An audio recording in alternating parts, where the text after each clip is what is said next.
let's take a look at what's happening in China right now, because the housing market became wobbly after multiple real estate companies became overwhelmed by their debt. One of the largest, Country Garden, has $200 billion in unpaid bills, and it's inching closer to defaulting on its loans.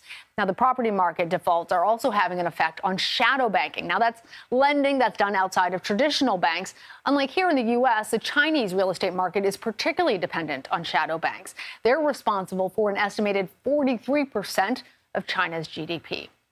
Now, another issue for China's economy, young adults. Youth unemployment is at 21%, and it has become so bad that the Chinese government has stopped reporting it.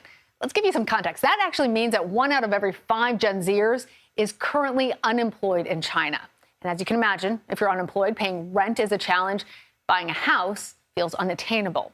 So all of this, along with global economic trends, have really created a spiraling crisis for China's economy. And that can be bad news for the rest of us. China is the #2 economy in the world. And in particular, countries like Zambia, Malaysia, and Chile, well, they have high commodity export rates to China. And for global corporations, a lack of consumer demand is expected. That's a big deal when you consider that the 200 biggest multinationals in America, Europe, and Japan made 13% of their sales in China. Now, there is also some additional concerns that domestic economic crises could push the Chinese government to try and make more aggressive moves against Taiwan. Maybe then it could gain access to the strong Taiwanese economy, but also that might distract from the crisis at home.